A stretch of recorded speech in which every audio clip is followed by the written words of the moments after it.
बिस्मिल्लाहिर्रहमानिर्रहीम। आज हम सेकंड इक्वेशन ऑफ मोशन पढ़ेंगे और इसका जो मैं प्रूफ करवाऊंगा बिल्कुल आपका डिफरेंट एक प्रूफ होगा। जो आपकी बुक में मौजूद है वही सारी चीज़ें होंगी, लेकिन उसमें कुछ जो अहम पार्ट है वो एक मिसिंग है। मीन स्पीड थ्योरम, जो कि मैंने यहाँ लिखा हुआ भी है, जिसको मैटन रूल या मैटन एक्सेलरेशन थ्योरम के नाम से भी जाना जाता है। अच्छा, सो इसको इस्तेमाल करते हुए हम प्रूफ करेंगे सेकंड इक्वेशन ऑफ मोशन, और आप देखेंगे कि इस एक सिस्टमेटिक तरीके से वो प्रूफ आएगा। जो हमने जिस तरह से हम पीछे पढ़ रहे हैं, यहाँ भी पूरा सिस्टमेटिक तरीके से हम हर एक पहलू से इसको प्रूफ करेंगे। अच्छा, दो तरह से मैं प्रूफ करूंगा।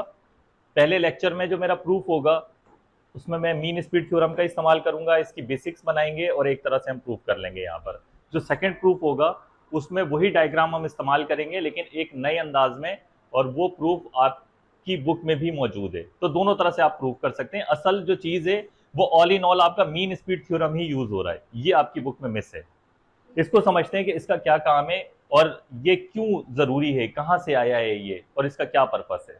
सबसे पहले देखें कि सेकंड इक्वेशन ऑफ मोशन में ये जो आपकी दो लाइनें लिखी हुई हैं, ये लिखना बहुत जरूरी है आपको सिचुएशन समझाने के लिए। आप तीनों इक्वेशन ऑफ मोशन में ये लिख सकते हैं।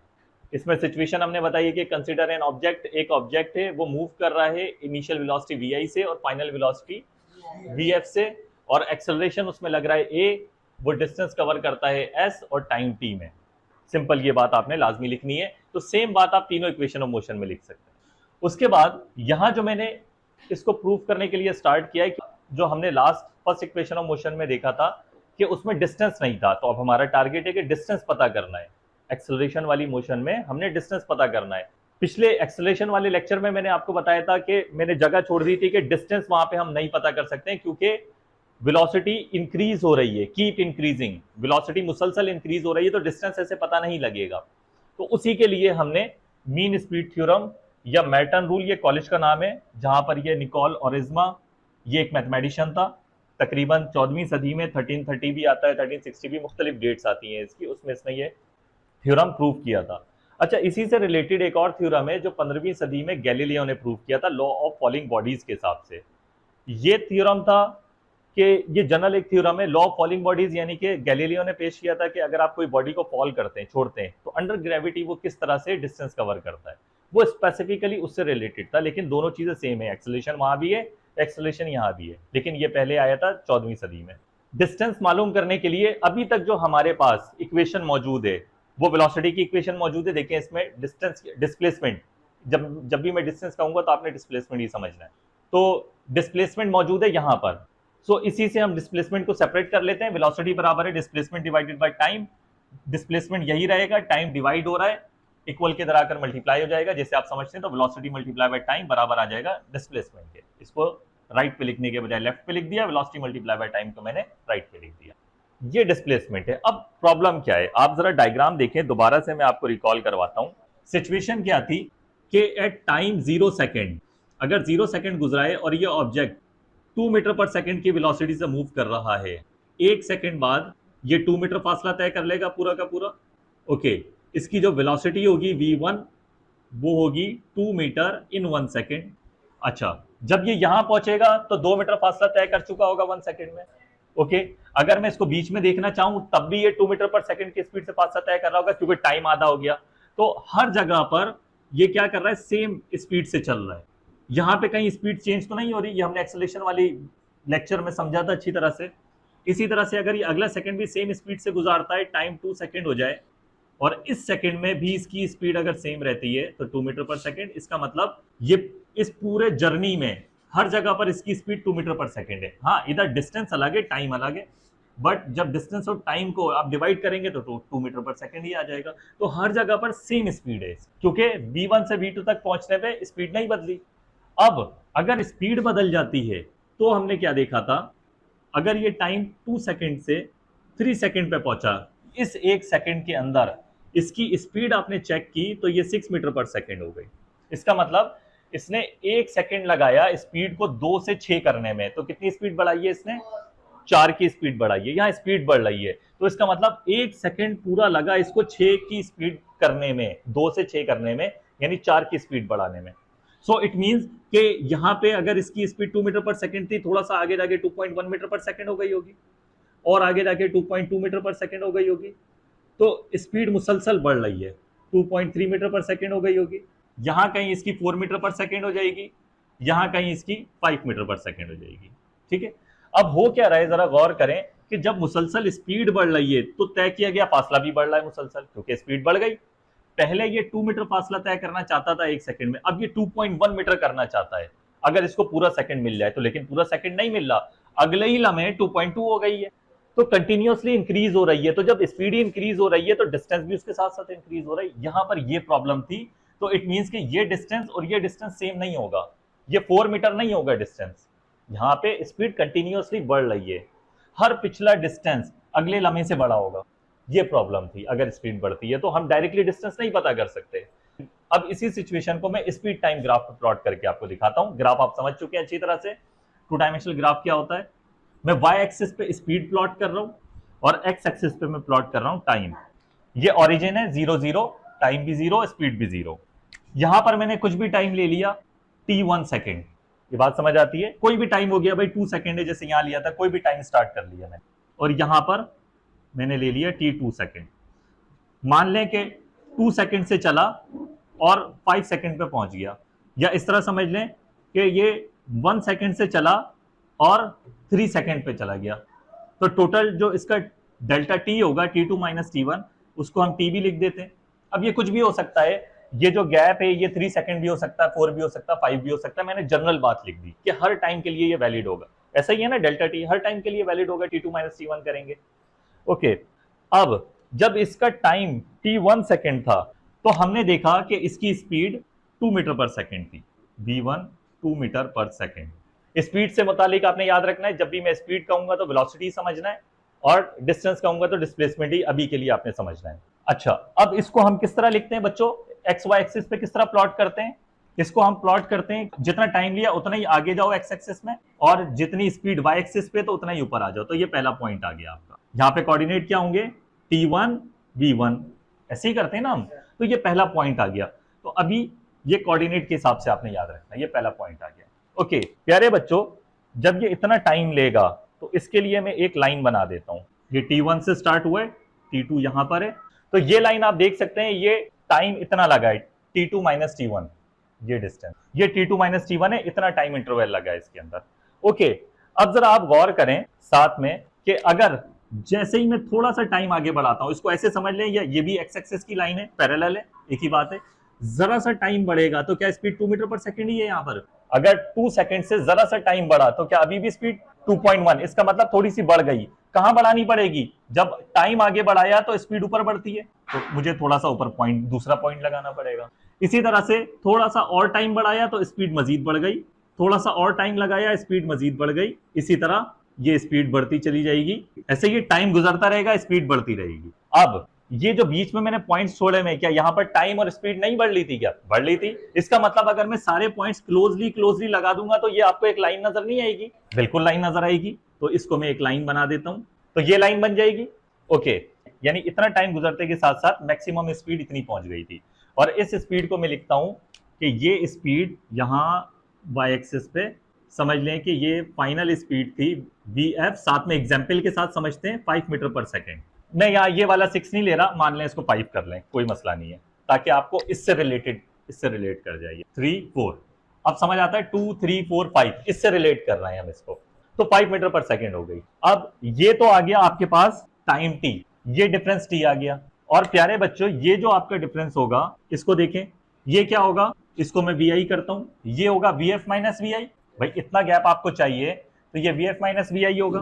vf माइनस vi हमारी एग्जांपल में कितना है, vf माइनस vi, सिर्फ इतना चाहिए। 5 तो ये 0 से 5 हुआ है, 3, जबरदस्त, 3 मीटर पर सेकेंड, यानी 3 मीटर पर सेकेंड का फर्क आया। सो ये टाइम डिफरेंस आया है और ये वेलोसिटी डिफरेंस आया है। अब प्यारे बच्चों जरा गौर करें, यहाँ पर हम यहाँ पर अब ज्योमेट्रिकली इसको साथ साथ में देखते हैं, ये एक ट्राइंगल बन गया। अब मैं आपको ये बताना चाहता हूं कि आप ये देखें कि जब ये जो वेलोसिटी डिफरेंस आया है, ये कितना है, 3, इसका मतलब ये 3 ले रहा है। जरा सा ऊपर जाऊंगा तो ये 0.1 हो जाएगा, जरा सा ऊपर जाऊंगा तो 0.2 हो जाएगा। इसको वाई एक्सिस पे देखना है, 0.2 0.3 0.4, और यहाँ कहीं बीच में 1.5 होगा वेलोसिटी बढ़कर, और यहाँ पर 3 हो जाएगी बिल्कुल ऊपर। तो इसका मतलब ये जो डिफरेंस आया है वेलोसिटी का, ये 0 से स्टार्ट हो रहा है, जब भी तो 0.1 आया है, ये 0.2 आया है, 0.3 आया है, इसको 3 पहुंचना है। वेलोसिटी के डिफरेंस को कितना पहुंचना है? 3। तो ये तो 0 से स्टार्ट हो रहा है। जबकि आप y एक्सिस पे देखें तो एग्जैक्टली ये यहां पर 0.1 नहीं था, जबकि ये कितना था? 2.1 मीटर पर सेकंड था।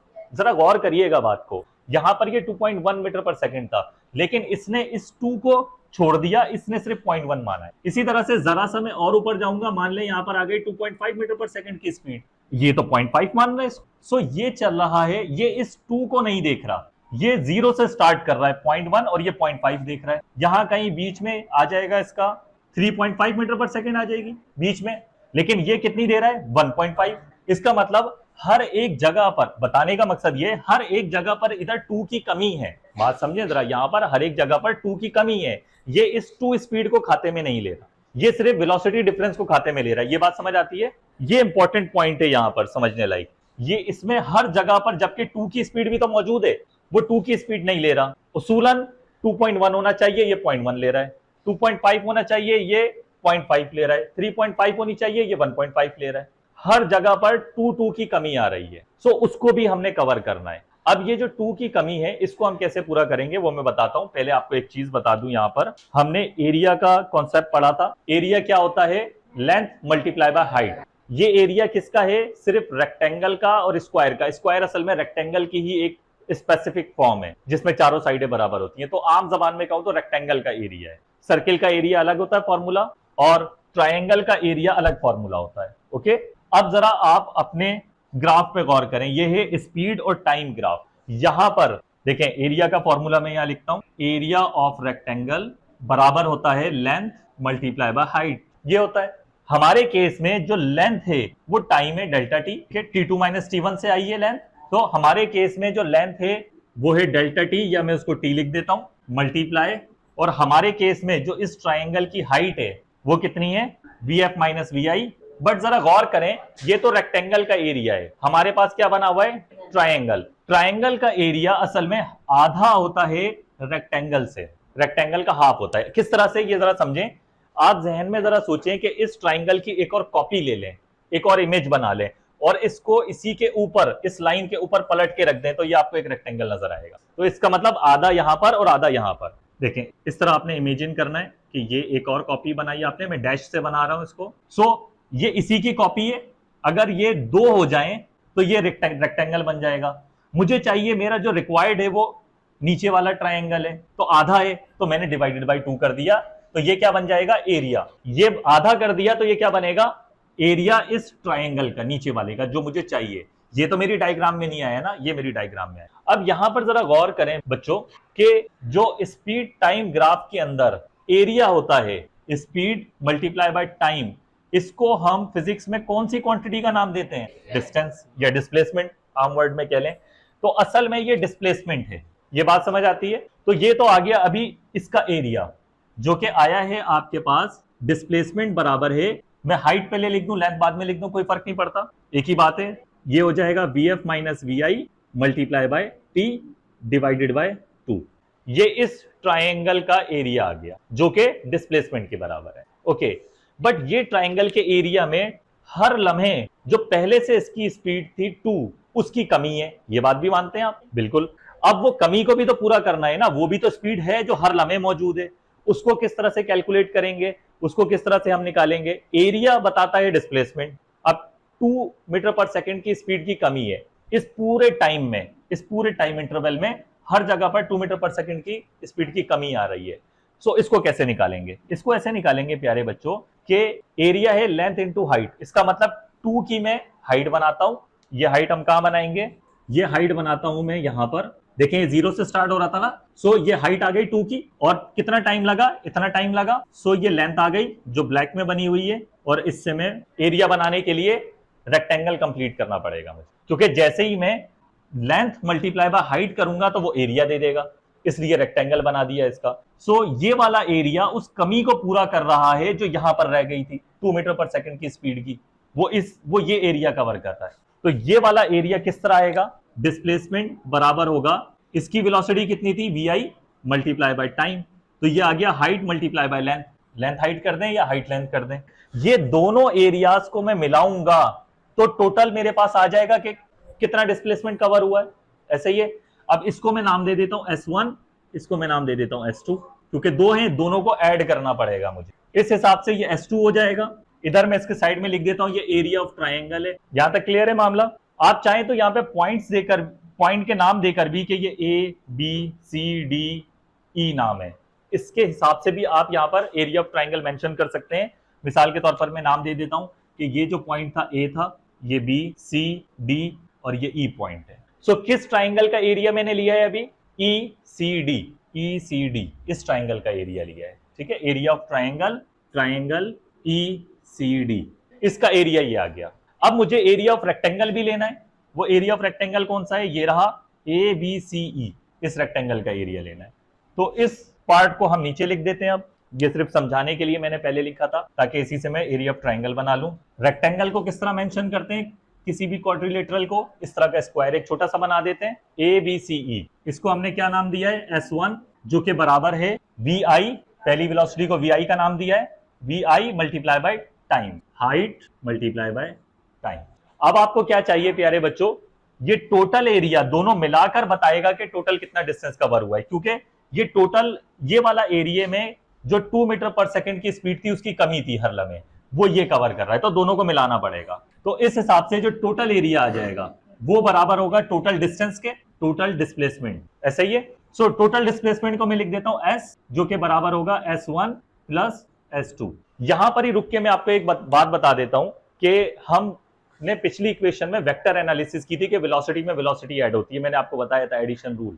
तो प्यारे बच्चों यहां देख लें कि इस इक्वेशन में पहले ही डिस्प्लेसमेंट में डिस्प्लेसमेंट ऐड हो रहा है और रिजल्टेंट वेक्टर डिस्प्लेसमेंट ही है। यहीं पर ही वो बात भी क्लियर हो जाती है। अब हम क्या करते हैं? S1 की वैल्यू यहां से ले आते हैं, S2 की वैल्यू यहां से ले आते हैं, दोनों को पुट करते हैं और इसको सॉल्व कर लेते हैं। ओके, डिस्प्लेसमेंट बराबर होगा, S1 क्या है? S1 लिख दूं, बराबर है VIT, ठीक है, बात एक ही है, प्लस S2 बराबर है इस पूरे पार्ट के, जिसमें मैं VF माइनस VI पहले लिख रहा हूं, डिवाइडेड बाय 2 मल्टीप्लाई बाय 3। यहां तक बात समझ आती है? आप ये भी कर सकते हैं कि इसको इक्वेशन 1 का नाम दे दें, इसको इक्वेशन 2 का नाम दे दें, और यहां लिख दें कि put the values of equation 1 and 2 in above equation. इस तरह भी लिख सकते हैं। सो या फिर यहां पर इंप्लाइज का निशान डाल दें, इस तरह भी काम होता है। ये इक्वल के आगे एरो हेड बताता है कि आपने ये चीज इसके बराबर है, इक्विवेलेंट फॉर्म है। ये कहां से आई है? ये ऊपर आपने लिख रखा है, S1 इसके बराबर है, S2 इसके बराबर है। यहां तक क्लियर है? अब इसको फर्दर हमने सिर्फ सिंप्लीफाई करना है, सेकंड इक्वेशन ऑफ मोशन की शक्ल में लेके आना है, बाकी ये इक्वेशन आपकी प्रूव हो गई है। फर्दर मैं इसको यहां पर सिंप्लीफाई करता हूं। प्यारे बच्चों जरा फर्स्ट इक्वेशन ऑफ मोशन पे गौर करें। फर्स्ट इक्वेशन ऑफ मोशन में क्या था? From first equation of motion VF is equal to VI plus AT। ये प्लस का VI उधर आएगा तो VF के साथ माइनस में VI आ जाएगा, इक्वल रह जाएगा AT के। सो VF माइनस VI किसके बराबर है? AT के। यहां पर ये जो VF माइनस VI लिखा हुआ है इसमें AT कर दें पुट। देयरफॉर ये हमारी इक्वेशन चल रही थी, इसको सेंस का निशान डालते हैं कि ये दो काम हमने एडिशनल निकाले हैं, उसमें आप पुट करेंगे तो डिस्प्लेसमेंट बराबर आ जाएगा। पहली टर्म इसी तरह रहेगी, VIT देन प्लस, नहीं, VF माइनस VI खुद किसके बराबर है? AT के। उसकी जगह मैंने AT लिख दिया, और जो डिवाइड वाला 2 है उसको मैं साइड में लिख देता हूं, बात एक ही है। ओके, बाहर VF माइनस VI की जगह पर AT लिख दिया आपने, और ये वाला T ऐसे ही रहेगा। सो इस तरह से डिस्प्लेसमेंट बराबर आ जाएगा VIT प्लस हाफ A, बिल्कुल बेसिस सेम है तो पावर साइड हो जाएंगी, 1 प्लस 1 2 पावर हो जाएगी, तो S is equal to VIT plus half AT square.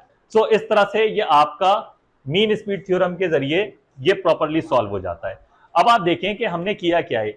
यहां पर प्रॉब्लम क्या थी? यहां पर प्रॉब्लम ये थी कि इस डिस्प्लेसमेंट से आप एक्सेलरेशन वाला डिस्प्लेसमेंट नहीं पता कर सकते थे। इस डिस्प्लेसमेंट से जो एक्सेलरेशन वाला डिस्प्लेसमेंट है वो नहीं पता कर सकते थे। क्यों नहीं पता कर सकते थे? क्योंकि ये जो स्पीड है ये हर टाइम कांस्टेंट है, हर लम्हे जैसे जैसे टाइम गुजरते जा रहा है ये स्पीड कांस्टेंट है। लेकिन अगर एक्सेलरेशन लगा होगा तो क्या ये कांस्टेंट रहेगी? नहीं रहेगी, क्योंकि देखें जब डिस्प्लेसमेंट लगा है तो स्पीड ही कांस्टेंट नहीं है, तो टाइम बढ़ते के साथ साथ स्पीड भी बढ़ रही है, तो ये वाला फॉर्मूला नहीं चलेगा। लेकिन हमने इसी को इस्तेमाल करते हुए हमने एक्सेलरेशन, क्योंकि फॉर्मूला तो था भी यही हमारे पास डिस्प्लेसमेंट का, इसी को इस्तेमाल करते हुए हमने एक्सेलरेशन वाला डिस्प्लेसमेंट निकाल लिया। ठीक है, यहां तक बात समझ आती है? क्योंकि हमने क्यों निकाल लिया, इसको हमने क्यों पुट किया? क्योंकि हमने कौन सी प्रॉपर्टी का इस्तेमाल किया, एरिया की प्रॉपर्टी का इस्तेमाल किया कि स्पीड टाइम ग्राफ के अंदर, स्पीड और टाइम ग्राफ के अंदर जो एरिया होता है मल्टीप्लाई करेंगे तो एरिया आ जाएगा, वो डिस्प्लेसमेंट के बराबर होता है। इस बात को हमने ध्यान में रखते हुए हमने ये थ्योरम प्रूव कर दिया, उसी में ही आ गया। क्योंकि अब कोई सा भी एरिया हो, स्पीड बदल रही है या नहीं बदल रही, एरिया क्या होगा, स्पीड और टाइम ग्राफ के अंदर मल्टीप्लीकेशन में डिस्प्लेसमेंट के बराबर होगा। इस प्रॉपर्टी का हमने इस्तेमाल किया और आपकी सेकंड इक्वेशन ऑफ मोशन का फर्स्ट प्रूफ आ जाता है। इसकी जो एनालिसिस है वो हम सेकंड प्रूफ में करेंगे, छोटा सा प्रूफ है और इसी डायग्राम को इस्तेमाल करेंगे हम।